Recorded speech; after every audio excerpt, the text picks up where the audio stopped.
25ஆம் தேதி 26ஆம் தேதி ஊட்டியில் 4வது ஆண்டாக தொடர்ந்து நடத்துவேன் அப்படின்னு சொல்லிட்டு அதிகாரப்பூர்வமாக இன்றைக்கு அறிவிப்பு வெளியிட்டிருக்காரு. துணை குடியரசுத் தலைவர் ஜெகதீப் தன்கர் அதில் கலந்து கொள்வதாக செய்தியில் வந்திருக்காங்க. இப்படி ஒரு கான்ஃபரன்ஸுக்கு நீங்க அழைப்பு விடுக்கிறீங்கன்னா நீங்க சொல்லணும் எந்த அதிகாரத்தின் அடிப்படையில் நீங்க அதை செய்யறீங்க. தீர்ப்புப்படி உங்களுக்கு அது இல்லை, அது இம்மிடியட்டா வந்துடுச்சு. சீஃப் மினிஸ்டர் அதை கிளாரிஃபை பண்ணிட்டாரு. எந்த அதிகாரம் அடிப்படையில் நீங்க இந்த வைஸ் சான்சலர்ஸ் எல்லாம் நீங்க அழைக்கிறீங்க, இந்த மாநாட்டுக்கு அழைக்கிறீங்க? இது ஒரு குட்டைய கொடுப்புற வேலை. இதை செய்யறதுக்கான அப்ரூவலை மோடி அரசு கொடுத்துருக்குது. அதனால தான் துணை குடியரசுத் தலைவரை கூப்பிடுறாங்க. இது என்னன்னா எங்களுடைய அதிகாரத்தை வச்சுக்கிட்டு நாங்க விளையாடுவோம், உன்னால முன்ன பண்ண முடியும் பண்ணிக்கோ. இந்த கோர்ட்டுக்கு போயிட்டு உங்களுடைய அதிகாரம் பறிக்கப்பட்டது, அதை பத்தி உங்களுக்கு என்ன கருத்து சொல்லணும்ல. எதையும் சொல்லாம நான் துணை குடியரசுத் தலைவரை கொண்டு வரேன் அப்படின்னா என்ன அர்த்தம்? நான் ஒரு அதிகார போட்டிக்கு தயாராயிட்டேன், மோதலுக்கு தயாராயிட்டேன் அப்படின்ட்டு இது முஸ்லீம் படக்கிற வேலை தானே இது. கண்டெம்ட் ஆஃப் கோர்ட்னு எடுத்துட்டு போயிட்டு போட்டுடலாம். இந்த நாட்டுடைய வைஸ் பிரசிடென்ட் இந்த நாட்டுடைய உச்சநீதிமன்றத்தினுடைய தீர்ப்பை அவமதிக்கும் வகையில் வந்து இந்த ஆளுநர் கூட்டிய கூட்டத்தில் கலந்து கொண்டார். இது கண்டெம்ட் ஆஃப் கோர்ட்னு போயிடலாம். சோ விட்டுட்டு வேடிக்கை பார்த்துட்டு இதை அவங்க செஞ்சிடலாம். இல்ல இதுல போயிட்டு கலந்துக்காதீங்க, இந்த கூட்டப்பட்ட இந்த கூட்டத்துக்கு வந்துட்டு எந்த விதமான அதிகாரமும் இந்த ஆளுநர் கிடையாது. இவ்வளவு கலந்துக்கிட்டேன்னா தமிழ்நாடு அரசு சார்பாக என்ன மாதிரியான நடவடிக்கைகள் எடுக்க முடியும்னு நினைக்கிறீங்க? துணைவேந்தர்கள் மீது தூக்கலாம். எந்த அடிப்படையில் விளக்கம் கேட்கலாம், விளக்கம் கேட்டுட்டு எடுத்துடலாம், முடிஞ்சு போச்சு. பதவி விட்டு தூக்கலாம்.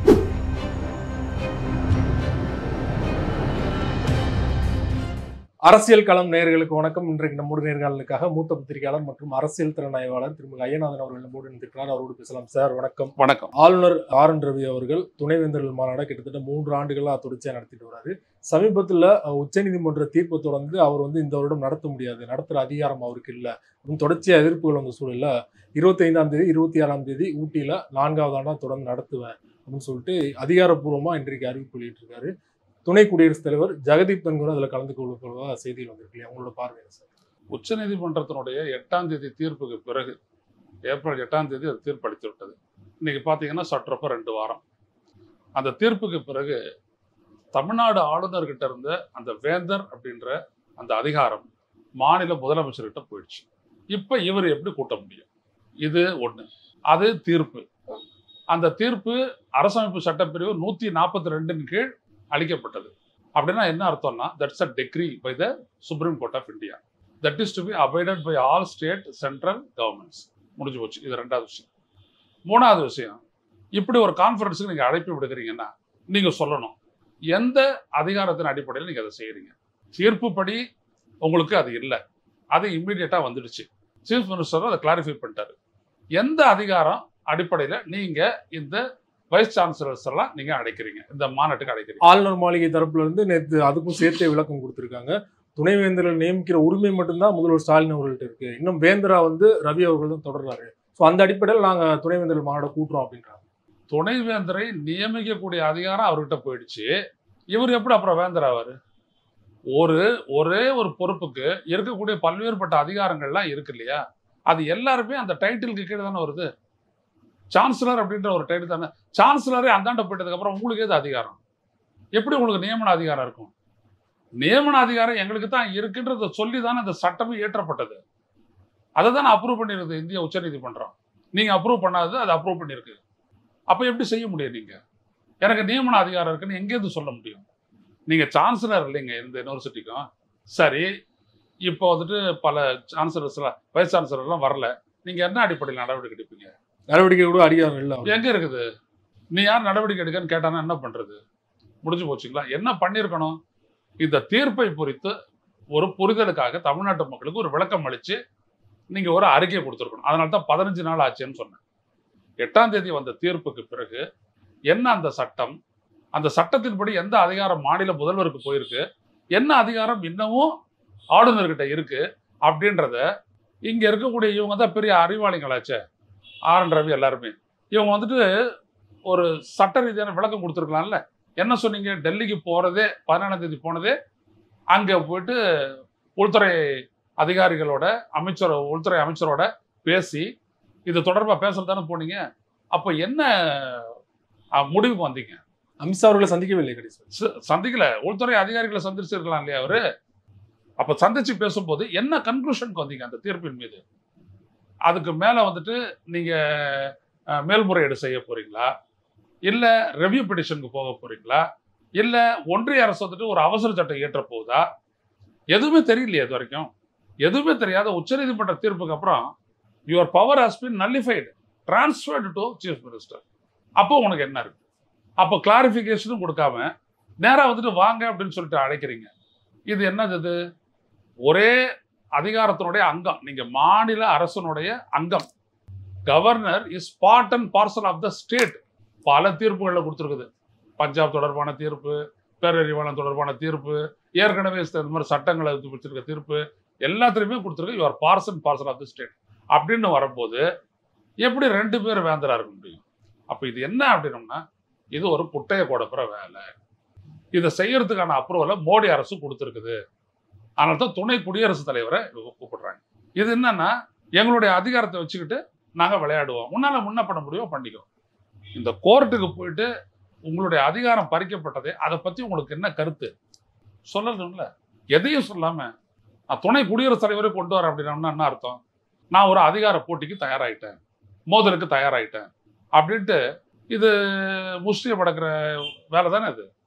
அதான் செய்யறாரு. தமிழ்நாடு அரசு சார்பா முதல்வர் ஸ்டாலின் அவர்கள் சார்பா என்ன மாதிரியான ஒரு எதிர்வினை கொடுப்பாங்கன்னு நினைக்கிறீங்க? ஒருவேளை மாநாடு திட்டமிட்டபடி நடைபெறும். அதுக்கு முன்னாடி இந்த ப்ரெஸ் ரிலீஸ்ல கொண்டு இப்போ கொடுத்துருக்கக்கூடிய ப்ரெஸ் ரிலீஸ் திட்டமிட்டபடி நடக்கும் அப்படின்னு சொல்றாங்க இல்லையா? அதுல வந்துட்டு இந்த மாதிரி 24, 25, 26ஆம் தேதி நடக்கும் 4th ஸ்டேட் கான்ஃபரன்ஸ் அப்படின்னு. Detailed deliberation and interactive sessions on the government of issues covering implementation of national credit framework, academic collaborations among universities, use of artificial intelligence to maximize learning outcomes, financial management in education institutions, research excellence, promoting entrepreneurship, capacity building for learners, creating wealth through intellectual property, and careers and rehabilitation of differently abled person அப்படின்னு சொல்லிட்டு eminent speakers from academia, government, industry will cover the about டாபிக்ஸ்னு சொல்லிட்டு ஒரு advisor சொல்லியிருக்கீங்க, அஜய்குமார் சோத். அவர் வந்துட்டு frontiers in science and technology. இதெல்லாம் பேசுறதுக்கு வந்துட்டு எமினன்ட் அகாடமிஷியன்ஸு இவங்கெல்லாம் வந்து பேச போறாங்க. இதை தாண்டி நீங்க 2 பேர் பேசுறதுக்கு என்ன இருக்குது? இல்லை இந்த டாபிக்ல எதையாவது உங்க 2 பேரால பேச முடியுமா? நீங்க காம்பிடென்ட்டா சொல்லணும்ல. எதுக்காக இவரை நீங்க கூப்பிடுறீங்க? அதனால தான் சொல்றேன், இது குட்டை கொடுப்பது அப்படின்ட்டு. 2வது நீங்க கேட்டது என்ன பண்ண போறாங்க சீஃப் அப்படின்ட்டு. அவங்கள பொறுத்த வரைக்கும் ஒன்றும் இல்லை, இதை வேடிக்கை பார்க்கலாம்.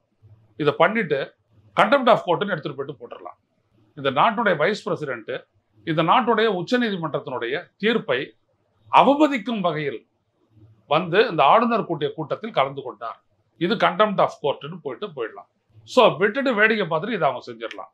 இல்லை இதில் போயிட்டு கலந்துக்காதீங்க, இந்த கூட்டத்துக்கு வந்துட்டு எந்த விதமான அதிகாரமும் இந்த ஆளுநர் கிடையாது அப்படின்ட்டு இவங்க ஒரு அறிக்கை விடலாம். இல்லை வாய்மொழி உத்தரவு கூட விடலாம் இல்லையா? வாய்மொழி உத்தரவு போடுறது வந்துட்டு பொதுவாக அகாடமிக் சர்க்கிள் ஏற்றுக்க மாட்டாங்க. நீங்கள் அதை வந்து திட்டவட்டமாக கொடுங்க அப்படின்னு சொல்லிட்டு இந்த மாதிரி கலந்து கொள்ளக்கூடாது அப்படின்னு ஒரு அரசாணை வெளியிடுறதுக்கு முதல்வர் ஸ்டாலின் அவர்களுக்கு ஒரு உரிமை இருக்கு. அதாவது அவர் என்ன பண்ணலாம்னா, தீர்ப்பினுடைய முக்கிய பகுதிகளை சுட்டி காட்டி இதையெல்லாம் உச்சநீதிமன்ற தீர்ப்பில் இருக்கு, இந்த சட்டத்தில் இருக்கு, இந்த சட்டத்தை தான் அவங்க அப்ரூவ் பண்ணியிருக்காங்க, இதன்படி ஆளுநருக்கு எந்த உரிமை இல்லை அப்படின்றத உங்களுக்கு தெளிவுபடுத்திக்கிறோம்னு சொல்லிட்டு அனுப்பிட்டாங்கன்னா போதும். ஒரு 2 பேஜ் லெட்டர் போதும், முடிஞ்சு போச்சு. அதை தான் செய்வாங்கன்னு எதிர்பார்க்கிறேன். அதே நேரத்தில் கண்டெம்ட்டுக்கு இவங்க போகலாம். ஜெயதீப் தன்கர் தான் வந்து உச்சநீதிமன்ற தீர்ப்பை தொடர்ந்து காட்டமான ஒரு குடியரசுத் தலைவரை நோக்கி கேள்வி எழுப்புற அதிகாரம் உச்சநீதிமன்றம் இருக்குதா அப்படின்னு கேட்டிருந்தார் இல்லையா? ஸோ அதன் தொடர்ச்சியாக தான் இவரை வந்து உள்ள கொண்டு வராங்களா? ஆமா, இவரை வச்சு அதாவது குடியரசுத் தலைவர் அவர் இவங்களெல்லாம் நீதிமன்றத்துக்கு இழுக்க முடியாது. யாரு? ஆளுநரையோ இல்லை குடியரசுத் தலைவரையோ நீதிமன்றத்துக்கு எடுக்க முடியாது. என்ன பண்ணோம், கண்டெம்ட் ஆஃப் கோர்ட்டு போட்டிங்கன்னா இவங்க சார்பா இந்திய ஒன்றிய அரசுடைய அட்டர்னி ஜெனரல் வந்து நிற்கணும். எப்படி இதெல்லாம் நீங்கள் செய்கிறீங்க? எங்களுடைய தீர்ப்புக்கு என்ன மரியாதை? இந்த கான்ஸ்டிடியூஷன் படி நாங்கள் கொடுத்தது decree that you must have to abide by the judgment. ஏன் நீங்கள் செய்யலைன்னு கேட்பாங்க. இதுதான் இங்கே பிரச்சனை. நாங்கள் ஒரு தீர்ப்பு கொடுக்குறோம், உங்களுக்கு வசதியாக இருந்தால் தான் ஏற்றுக்குவீங்களா அப்படின்ற ஒரு கேள்வியும் கேட்பாங்க. இதுதான் மத்திய அரசுக்கு, இந்திய ஒன்றிய அரசுக்கு அவமானகரமாக முடியும். துணைவேந்தர்களோட ஒரு நிலைப்பாடு தான் வந்து ஒரு இந்த பக்கம் போகிறதா, ஆளுநர் சைடு போகிறதா, இல்லைனா முதல்வர் சைடு போகிறதா அப்படின்னு ஒரு குழப்பமான ஒரு மனநிலை இருக்கும் இல்லையா? அப்படிலாம் ஒன்றும் இருக்காதுங்க. அவங்களாம் படித்தவங்க தானே. இப்போ நம்மளுக்கு தெரியுது இல்லை, சட்டம் இயற்றப்பட்டதனுடைய நோக்கம் என்ன? இந்த ஆளுநர் ஏற்கனவே இந்த ஒரு பல்கலைக்கழகத்துக்கு போய் சம்பந்தப்படாத விடயங்கள்லாம் பேசுறாரு, ரைட்டுங்களா? அந்த துணைவேந்தர் நியமனத்தில் அவர் கையாளுறாரு, யூஜிசியோட அவங்க வச்சுக்கிட்டு கையாளுறாங்க. இது எல்லாம் செய்யறதெல்லாம் ஸ்டேட்டு தான். உயர்கல்வின்றதும் மாநில அரசுடைய அதிகாரத்துக்கு உட்பட்டது தான். பள்ளி கல்வினாலும் மாநில அரசுக்கு அதிகாரத்துக்கு உட்பட்டது தான். எனவே இது அதாவது ஆளுநருக்கு வந்துட்டு இந்த வேந்தர்ன்ற இடத்த கொடுக்கறது மாநில அரசு தான். கான்ஸ்டிடியூஷன் படி பார்த்தீங்கன்னா it is power with the state. அதை அவங்க எடுத்துடுறாங்க, பிடிங்கிடுறாங்க, அவ்வளோதான், முடிஞ்சு போச்சு. அப்புறம் இதில் வந்துட்டு நீங்கள் எப்படி பேச முடியும்? அவ்வளோதான். அப்போ இதில் இவங்களா அவங்களான்ற பேச்சுக்கே இடம் இல்லையா? ஒரே அதிகாரம் தான் அவங்களுக்கு இருந்தது, இப்போ கிடையாது, நோ மோர். இப்போ central university and other institutions அவங்க வந்து கலந்துக்கலாம். ஏன்னா சென்ட்ரல் யூனிவர்சிட்டிஸ்லாம் இவர் கிடையாது. ஆனால் இவர் எப்படி அப்படி கூட அவங்கள அடைப்பார்? இந்த வேந்தர்ன்ற இடமே போயிடுச்சு இல்லை, அப்புறம் எப்படி அவரை ரெஸ்பெக்ட் பண்ணலாம்? இதுதான் இங்கே பிரச்சனை. துணைவேந்தர்கள் வந்து மாநாட்டில் கலந்துக்கலைன்னா ஆளுநர் அவர்களால் நடவடிக்கை எடுக்க முடியாது, சஸ்பெண்ட் பண்ண முடியாது இல்லையா? இவ்வளவு கலந்துக்கிட்டேன்னா தமிழ்நாடு அரசு சார்பாக என்ன மாதிரியான நடவடிக்கைகள் எடுக்க முடியும்னு நினைக்கிறீங்க துணைவேந்தர்கள் மீது? தூக்கலாம். எந்த அடிப்படையில் விளக்கம் கேட்கலாம், விளக்கம் கேட்டுட்டு எடுத்துடலாம், முடிஞ்சு போச்சு. பதவி விட்டு தூக்கலாம், தாராளமாக தூக்கலாம். வேந்தருக்குரிய அதிகாரம் தானே. நீங்கள் எப்படி போனீங்க, அதுக்கான காரணத்தை விளக்குங்க. உங்களுக்கு இதுக்கு முன்னாடியே இந்த தீர்ப்பை பொறுத்த செய்தியை நாங்கள் கொடுத்துட்டோம், எல்லா விவரங்களும் கொடுத்துறதுக்கு அப்புறமா நீங்கள் எப்படி போனீங்க விளக்கத்தை கொடுங்க, முடிஞ்சு போச்சு. நீங்களும் வந்துட்டு மதிக்கணும்ல, கோர்ட்டுடைய தீர்ப்பை மதிக்கணும்ல. ஒரு வைஸ் சான்சலரு என்ன ஆச்சுன்னு கேட்டு அவங்களே இது பண்ணிக்கலாம். இவங்க சைட்லேயே ஒரு மீட்டிங் போட்டிருப்பாங்க இல்லையா தமிழ்நாடு அரசு சார்பாக, எப்படி எதிர்வினை கொடுக்கலான்னு சொல்லிட்டு. ஸோ மாநாடு நடக்கிறதுக்கு முன்னாடி ஏதாவது ஒரு எதிர்வினை வரும்னு நினைக்கிறீங்களா? நிச்சயமா வரும், நிச்சயமா அவங்க சொல்லணும். ஏன்னா இவர் சொல்றாரு இல்லையா, கூட்டியிருக்கிறாரு இல்லையா, அப்போ இதுக்கான அதிகாரம் இவருக்கு இல்லை அப்படின்னு சொல்லிட்டு இந்த அறிக்கையை வச்சே வந்துட்டு அவங்க பேஸ் பண்ணி சொல்லிடலாம். உச்சநீதிமன்றத்தை விமர்சிக்கிற மாதிரி நிஷிகாந்த் துபே அப்படிங்கிற எம்பி வந்து வெளிப்படையாக வந்து நாட்டில் நடக்கிற பல உள்நாட்டு போர்களுக்கு, சிவில் வார்களுக்கு உச்சநீதிமன்றம் ஒரு காரணமாக அமைஞ்சிருக்கு அப்படின்னு ஒரு காட்டமான விமர்சனம் சொல்லியிருந்தாரு. இப்போது மட்டும் இல்லை, ஏற்கனவே முன்னாடியே பார்த்தீங்கன்னா இது மாதிரியான பல விமர்சனங்களை தொடர்ச்சியாக வச்சுக்கிட்டு வந்திருக்காரு இல்லையா? இப்போது அட்டார்னி ஜெனரலுக்கே வந்து வெளிப்படையாக ஒரு அறிக்கை விட்டுருக்காங்க, இவர் மீது நடவடிக்கை எடுக்கணும்னு சொல்லிட்டு. நடவடிக்கை எடுப்பாங்கன்னு நினைக்கிறீங்களா எம்பி மீது? எடுத்து ஆகணும். நீங்கள் பார்லிமெண்ட்டு, கவர்மெண்ட்டு, பிரசிடென்ட்டு, ஜுடிஷியரி, இது ரெண்டும், பிரசிடென்ட்டும் அதுவும் வந்துட்டு ஒன்று தான் பார்ட்டு. ஃபோர்த் ஸ்டேட் வந்துட்டு ப்ரெஸ்ஸு. மற்ற மூணுத்தில் வந்துட்டு முக்கியமானது வந்துட்டு கான்ஸ்டிடியூஷன் படி இந்த நாடு ஆளப்படுகிறது என்பதை உறுதி செய்யக்கூடிய இடம் தான் உச்சநீதிமன்றம். இப்போ ஒரு உதாரணத்துக்கு நீங்கள் பார்த்தீங்கன்னா 142 பற்றி எல்லாரும் பேசுகிறாங்க. 142 ஒரு பக்கம் இருக்கட்டும், 143 என்ன சொல்லுது? 140 வந்துட்டு ancillary powers of supreme court கொடுத்துருக்குது. பார்லிமெண்ட் தான் கொடுக்குது அந்த பவரை. அடுத்தபடியா law declared by supreme court to be binding on all courts. உச்ச நீதிமன்றம் சட்டம்னு சொல்லிட்டு ஒரு தீர்ப்பை கொடுத்துச்சுன்னா, அதாவது கோர்ட் மேடு லாஸ்ன்னு சொல்லுவாங்க, இது எல்லா நீதிமன்றங்களும் கடைபிடிக்கணும். 142 தான் enforcement of decrees and orders of supreme court. 143 என்னன்னு பாருங்க, power of president to consult to supreme court. இதான் ரொம்ப முக்கியமானது. இந்திய ஒன்றிய அரசு பார்லிமெண்ட்ல ஒரு சட்டத்தை இயற்றி அது கன்சென்ட்டுக்காக ரெக்கமெண்ட் பண்ணுச்சு அப்படின்னு வச்சுக்கோங்க பிரசிடென்ட்டுக்கு. அந்த பிரசிடென்ட் அது கன்சென்ட் கொடுக்கறதுக்கு முன்னாடி இது சட்டத்தின்படியும் அரசமைப்பு சட்டத்தின்படியும் அதன் உணர்வின்படியும் சரியா இருக்கா அப்படின்ற ஆலோசனை அவர் யார்கிட்ட கேட்பாரு? Supreme court of India. அதில் என்ன போட்டிருக்கு பாருங்க, if at any time it appears to the president that a question of law or fact has arisen or is likely to arise which is of such nature and of such public importance that it is expedient to obtain an opinion of the Supreme Court upon it, he may refer the question to the court for consideration, and the court may, after such a hearing, as it thinks fit, report to the president its opinion thereon. அப்போ எவ்வளோ பெரிய முக்கியத்துவம் கொடுத்துருக்குது பாருங்க. இது இந்த நாட்டுடைய துணை குடியரசுத் தலைவருக்கு தெரியாதா? தெரியலன்னா ஒரு கான்ஸ்டிடியூஷன் ஹெட்டே கிடையாதுன்றாங்க. ஒரு பத்திரிகையாளனுக்கு தெரிஞ்சது உங்களுக்கு எப்படி தெரியாத போகுது? இவரே நாளைக்கு பிரசிடென்ட் ஆக்கலாம் இந்த கவர்மெண்ட்னால. ஆனா இது கூட தெரியாத வர நீ எப்படி இருக்க முடியும்? இது அவரோட குரல் மட்டும் நம்ம எடுத்துக்க முடியுமா? இது பாஜகவோட ஒட்டுமொத்த பாஜக. அப்புறம் நிஷிகாந்த் துபே மட்டும் எப்படி பேசுவாரு இல்லையா? உச்சநீதிமன்றத்திலிருந்து ஒரு ஆர்டர் வரட்டும், அப்புறம் நாங்க இடிக்கிறத நிறுத்துவோம் அப்படின்னு சொல்லிட்டு யோகி ஆதித்யநாத் கவர்மெண்ட் சொல்லிட்டு இடிச்சிருது தொடர்ந்தாங்களே. காகிதத்துல எடுத்துக்கிட்டு வா, அது வரைக்கும் நாங்க இடிச்சுட்டு இருப்போம் அப்படின்னு சொன்னாங்களே. காத்தாலே பாஸ் பண்ணுது, ஸ்ட்ரிக்சர்ஸை பாஸ் பண்ணுது, தடையை பாஸ் பண்ணுது உச்சநீதிமன்றம். ஆனால் எங்களுக்கு காகிதத்தில் வர்ற வரைக்கும் நாங்கள் எதையும் நம்ப மாட்டோம் அப்படின்னு சொல்லி இடிச்சிட்டு இருந்தாங்களே. நடந்துச்சாலே அந்த நாட்டில். அப்போ இதெல்லாம் என்னது? சட்டத்தை, அரசமைப்பை, நீதிமன்றத்தை மதிக்க செய்யலாம், அவமதிக்க செய்யலாம். எப்படி உச்சநீதிமன்றத்தினுடைய ஒரு தீர்ப்பு கலவரத்தை உண்டாக்கும் சொல்லுங்க? நிஷிகாந்த் துபே பேசுறாரு, எப்படி கலவரத்தை உண்டாக்கும்? நீங்க இடிக்கிறீங்க, அந்த இடிக்கிறது என்ன சட்ட அடிப்படை அப்படின்னு கேட்குது உச்சநீதிமன்றம். யோகி ஆதித்யநாத் கவர்மெண்டால பதில் சொல்ல முடியுதா? இல்ல. அட்டர்னி ஜெனரல் தான் வந்து பாதிட்டாரு. சொல்ல முடிஞ்சுதா? இல்ல. தமிழ்நாடு சட்டமன்றத்தில் நிறைவேற்றிய அந்த சட்டங்களை, மசோதாக்களை இவர் ஆளுநர் வந்துட்டு கிடப்புல போட்டது எந்த அடிப்படையில் நியாயம்? 2வது முறை அனுப்பி அவங்க மீண்டும் நிறைவேற்றி அனுப்பியதுக்கு பின்னரும் அப்ரூவல் கொடுக்காம அது 200 படி ஆர்டிகல் 200 படி நான் அதான் செய்யணும்.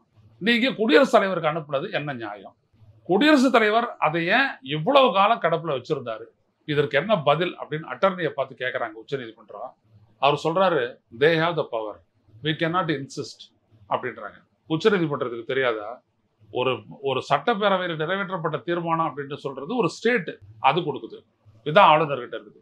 அதே மாதிரி ஒரு இந்திய ஒன்றிய அரசு ரெக்கமெண்ட் பண்றது தான் பிரசிடென்ட் செய்ய போறாரு. அப்ப இது யாரை நோக்கியது? இந்திய ஒன்றிய அரசை நோக்கியது.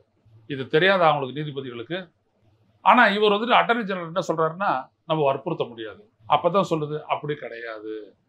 You are given a responsibility to execute it. உங்களுக்கு கொடுக்கப்பட்ட பொறுப்பை கடமையாக நீங்க செய்ய வேணும். இதுல எப்படி கலவரம் வரும்? வந்துச்சா கலவரம்? இங்க ஏன் வரல? அப்ப நிஷிகாந்த் சுபே பேசுறதுடைய அர்த்தம் என்ன? நாங்க எல்லாத்தையும் செய்வோம், நீ அதை ஒத்துக்கிட்டு பேசாது இருக்கணும் அப்படின்னு இவங்க நீதிமன்றத்தை எதிர்பார்க்கிறாங்க. அது சில நீதிபதிகள் கிட்ட நடக்கலாம். அன்பார்ச்சுனேட். இந்த நாட்டினுடைய இந்த பாபர் மசூதி இடிப்பு தொடர்பான வழக்குல இடித்தது குற்றம், யாருக்கும் தண்டனை இல்லை. ஆனா யாருக்காக இடிக்கப்பட்டது அவங்க அங்க கோயிலை கட்டிக்கலாம்.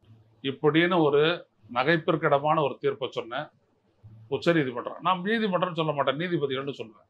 விமர்சிக்கக்கூடிய உரிமை உண்டு. இப்ப இந்த தீர்ப்பு கூட விமர்சிக்கலாம், யார் வேணாலும் விமர்சிக்கலாம், அதை பத்தி இல்லை.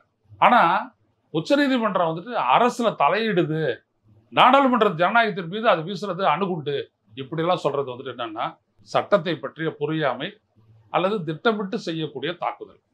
உச்சநீதிமன்றம் எழுப்பிய கேள்விகளுக்கு துஷார் மேத்தா அன்னைக்கு பதிலே சொல்லலையே. ஒரு இந்து கோவில்ல வந்து ஒரு வேற்று மதத்தை நியமிக்க முடியுமா? ஆமா, அது பதில் சொல்ல முடியாம எப்படி நகர முடியும் நினைக்கிறீங்க? நீங்க நாள் பதில் சொல்லி தானே ஆகணும். எவ்வளவு விஷயங்கள் அந்த மாதிரி இந்த மோடி அரசு பதில் சொல்லவே முடியல. ஒரு கேள்வி கேட்டாங்க, நீங்க கேட்டது ஒண்ணு, அது வந்துட்டு வக்ஃப் ப்ராப்பர்ட்டி தொடர்பானது. அதனுடைய நிர்வாக பேரவையில கவுன்சில்ல எப்படி மற்ற மதத்தை சேர்ந்த 2 பேரை நியமிக்கலாம்? அப்போ இந்து மத அமைப்புகள்லாம் இருக்கு இல்லையா, தேவஸ்தானங்கள் இருக்கு இல்லையா, அதுல ஒரு 2 முஸ்லீம்களை நியமிக்க முடியுமா அப்படின்னு கேட்டதுக்கு, இப்படி எல்லாம் கேள்வி கேட்டா எப்படி பதில் சொல்றது? நாட்டு நிர்வாகத்தை நடத்த முடியாதுன்றாரு அவரு. யார்? அட்டர்னி. அவர் என்ன பண்ணுவார்? அட்டர்னி ஜெனரல் துஷார் மேத்தா என்ன பண்ணுவார்? அவர் உடனே வழிக்கிட்டு போறாரு. அது மட்டும் இல்ல, இன்னொரு வழக்குல இந்த விவசாயிகள் தொடர்பான 3 சட்டங்களை ஏற்றினாங்க. அதற்கு எதிராக ஒரு லாயர் தான் போனாங்க, வழக்கு போட்டது. இது எப்படி சரி? இந்த சட்டம் இயற்றப்பட்டதுக்கு அடிப்படை இருக்குதா? ஏன்னா அது ஸ்டேட்டினுடைய பட்டியல், மாநில பட்டியல்ல 1428 வருது. எப்படி நீங்க சட்டத்தை ஏற்றுனீங்க? இதை உச்சநீதிமன்றம் கிளாரிஃபை பண்ணணும் போது எப்படி அப்படின்னு கேட்ட உச்சநீதிமன்றம் இன்னொன்று கேட்டுச்சு, இதுல சம்மந்தப்பட்டவங்க விவசாயிங்க தானே, அவங்களை கூப்பிட்டு கன்சல்ட் பண்ணீங்களான்னு கேட்டாங்க. அப்ப அட்டர்னி ஜெனரலா இருந்த இந்த நாட்டினுடைய தலை சிறந்த கான்ஸ்டிடியூஷனல் எக்ஸ்பர்ட்னு சொல்லக்கூடிய கே வேணுகோபால், நான் சொல்றேன்னு சொல்லிட்டு வெளில போயிட்டார். அதுக்கப்புறம் திரும்பி வரவே இல்லை. அதுல இது ஒரு பப்ளிக் பர்பஸ்க்காக போட்ட சட்டம் அப்படின்னு இன்னொருத்தர் ஆர்கியூ பண்ணாரு. பப்ளிக் பர்பஸ்ன்றது என்னது? ஆர் தே நாட் பப்ளிக் அப்படின்னு மறுபடியும் கேட்டார் ஒரு நீதிபதி. பதில் இல்லை. ஒரு சட்டம் போடுறீங்க, இல்லை ஒரு ஒப்பந்தம் போடுறீங்க, அதில் ஸ்டேக் ஹோல்டர்ஸ் இருக்கிறாங்க, பாதிக்கப்படக்கூடியவங்க யாரோ அவங்களை கூப்பிட்டு பேசணும். இல்லை, ஒரு பொண்ணுக்கு கல்யாணம் பண்றீங்க, இந்த மாப்பிள்ளை பிடிச்சிருக்காமா அவனுக்கு கேட்குறீங்கல்ல, இதான் ஸ்டேக் ஹோல்டர்ஸ்ன்னு அர்த்தம். யாரு ஒரு முடிவினால பாதிக்கப்படுவாங்களோ பயனடைவாங்களோ அவங்களை கூப்பிட்டு பேசுறது சரிதானா?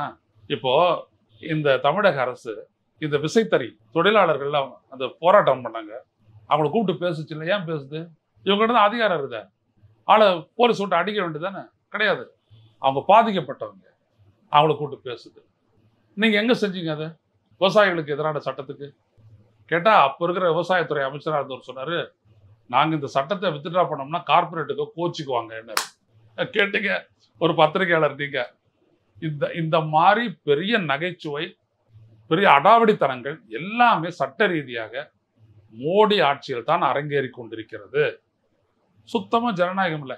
இதை தான் 2018 அந்த 4 நீதிபதிகள், சலமேஸ்வர், இவர் ஜோசப் குரியன், அப்புறம் இன்னொருத்தர் ரஞ்சன் கோகாய், அப்புறம் மதன் பி லோகூர், இவங்க எல்லாம் வந்துட்டு மக்கள்கிட்ட பேசுறது என்னன்னா, இந்த அரசு அது விரும்பக்கூடிய தீர்ப்பை பெறுவதற்காக உச்சநீதிமன்ற தலைமை நீதிபதி தீபக் மிஸ்ராவை பயன்படுத்தி அமர்வுகளை உருவாக்குகிறது. இது ஜனநாயகத்துக்கு ஆபத்துனாங்க. இப்போ புரியுதுங்களா? இதுதான் மோடி அரசு. இந்த நாட்டு மக்கள் புரிஞ்சிக்க வேண்டியது இதுதான். தங்களுக்கு வசதியா நீதியை வளைச்சாங்க அப்படின்னோம்னா அப்புறம் நம்மளுக்கு போக்கிடமே எதுவும் கிடையாது. சட்டம் தான் நம்மளுக்கான உரிமையெல்லாம் கொடுக்குது. அரசமைப்பு தான் நம்மளுக்கான உரிமையெல்லாம் காப்பாத்துது, வாய்ப்புகளை தருது. ரிசர்வேஷன்னாலும் அதுதான், சம்பளம்னாலும் அதுதான், லீவுனாலும் எல்லாம் கான்ஸ்டிடியூஷனலி கிவன் பவர்ஸ். அப்போ அப்படியாப்பட்ட உச்சநீதிமன்றத்தையே இவங்க உதாசீனப்படுத்துறாங்க, அவமானப்படுத்துறாங்க, புறக்கணிக்கிறாங்க அப்படின்னோம்னா நாடு எவ்வளவு மோசமான நிலையை நோக்கி போய்கிட்டு இருக்குதுன்றதான் மக்கள் புரிஞ்சுக்கணும். உச்சநீதிமன்றம் தரப்புல இருந்து சுமோட்டோவா இதை எடுத்து நடவடிக்கை எடுக்கலாம் இல்லையா? பண்ணுவாங்கன்னு நினைக்கிறீங்களா? இப்படி பேசுறவங்களுக்கு எதிராக எம்பிகளா இருந்தாலும் அதாவது எடுத்துடலாம். எத்தனை பேர் மேல எடுக்கிறது சொல்லுங்க?